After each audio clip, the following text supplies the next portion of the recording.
Assalamualaikum warahmatullahi wabarakatuh. Apa kabar teman-teman? Semoga semuanya tetap sehat dan selalu dalam lindungan Allah Subhanahu wa Ta'ala. Hari ini Kalisya Kanza Putri akan bercerita tentang perjalanan hidup Nabi Muhammad SAW. Nabi Muhammad SAW adalah nabi terakhir yang diutus ke muka bumi untuk membawa umatnya ke jalan yang benar.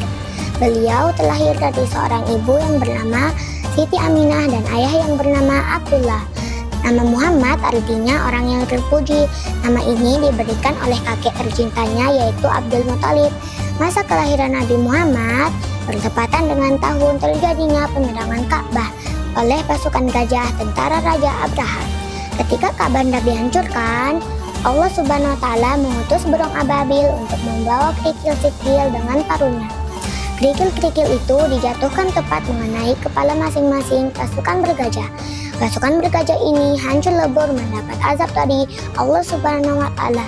Peristiwa ini diabadikan dalam Al-Quran surat Al-Fil ayat 1-5. Di masa inilah kemudian lahir seorang nabi akhir zaman yaitu Muhammad SAW.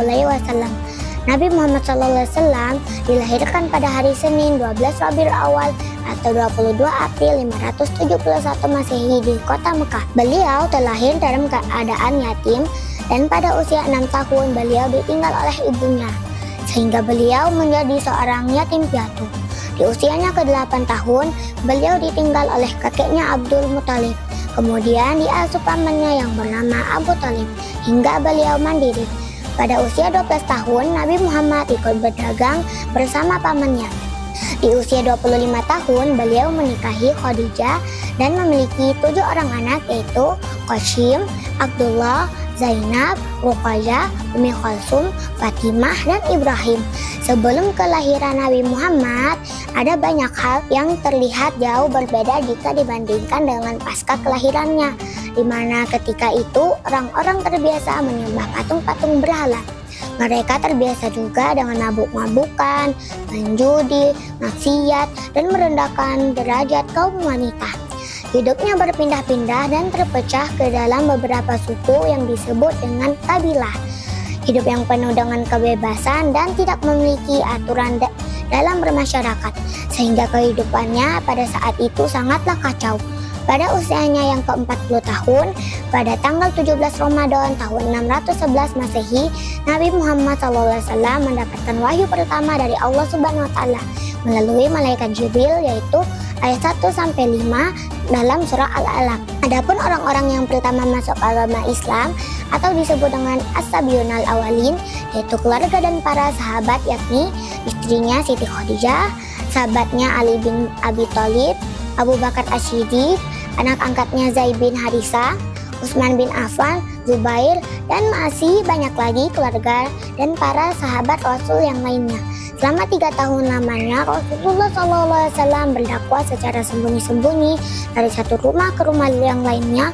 Kemudian turunlah surah Al-Hijr ayat 94 yang artinya, maka sampaikanlah secara terang-terangan segala apa yang telah diperintahkan kepadamu dan berpalinglah dari orang-orang musyrik.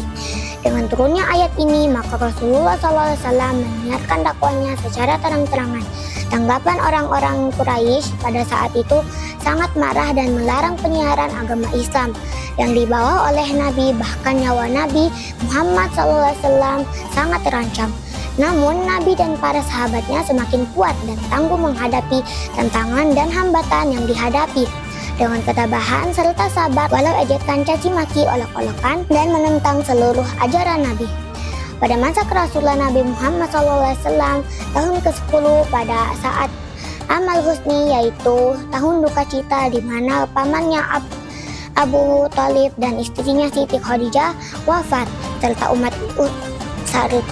umat Islam dalam keadaan sengsara.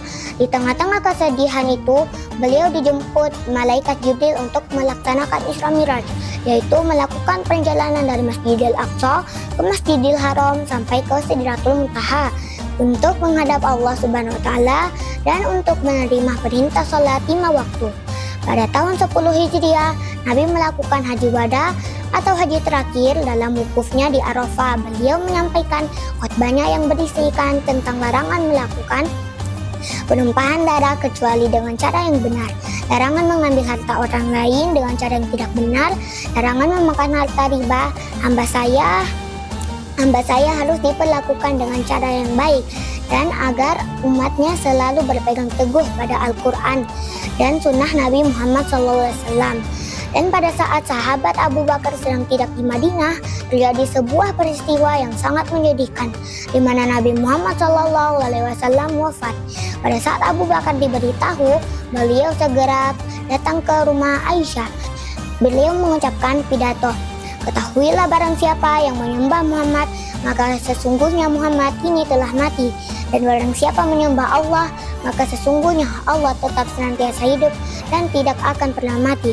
Kemudian beliau membacakan firman dari Allah Subhanahu wa Ta'ala yang artinya sesungguhnya kamu akan mati dan sesungguhnya mereka akan mati pula. Quran Surat Az-Zumar ayat 30. Setelah berdakwah selama 23 tahun, beliau wafat pada usia 63 tahun. Wassalamualaikum warahmatullahi wabarakatuh.